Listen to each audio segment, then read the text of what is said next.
Say it again. What you just said about being enriched, because that was the part that got my attention.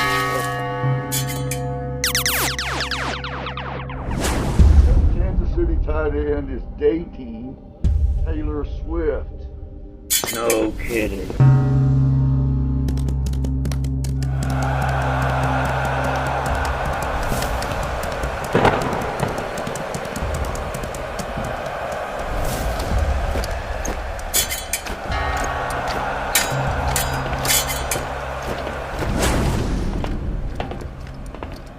Way more important than Israel being attacked by Hamas. Wait a minute, Judge.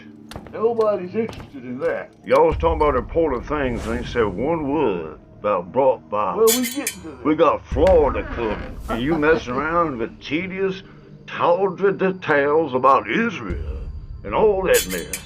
When there's a true emergency emerging. Well, here's the thing. Well, it could be anyways. There's nothing you can do about that emergency. He's not going to play. So Georgia's going to have to find a way to win without So Georgia's going to have to find a way to beat Florida without Brock Bowers, something they've done 150 times recently. I would say that Brock Bowers is probably not sweating it. We ain't sweating it. I mean, I don't think he's concerned that the team's going to lose because we ain't there. So what does that have to do with Georgia's true issue? What is Georgia's true issue? Oh, no. What is it? Let's go ask this guy here. What's Georgia's biggest issue? Bobo. Wait a minute. I said biggest issue, not biggest asset. Bobo. So Mike Bobo's the biggest asset. You heard it from the public. We'll be back in a minute. Don't forget to contribute those $20,000 that you need to put in the kitty. Let's get them going. It's coming on the holidays. So don't make Georgia wait for your money.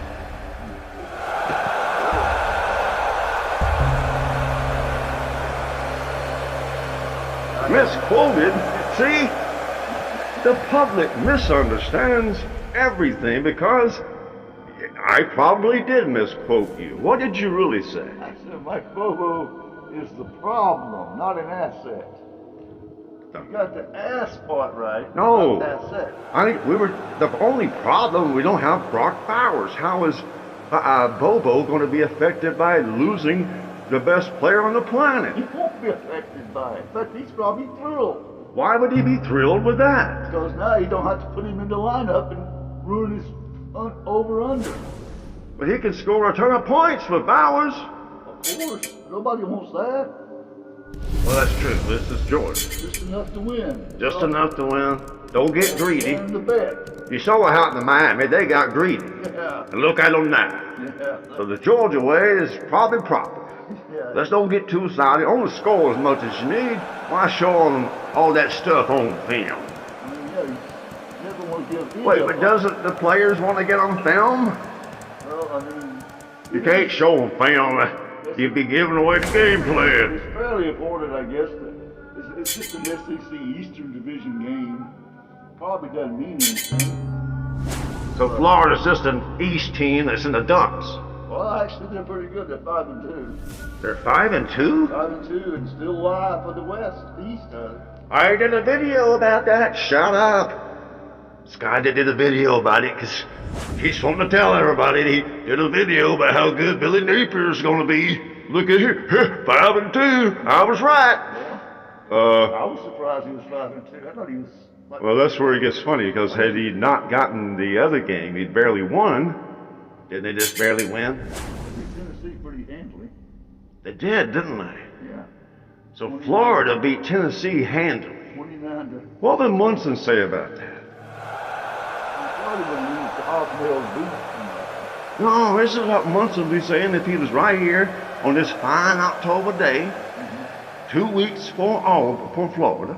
This is what he'd be saying. You could listen to him on the radio and he'd be saying, Harry Munson, 20 seconds on Georgia. You know, he used to do his little bits on the radio. Yeah. And this is what he would have said.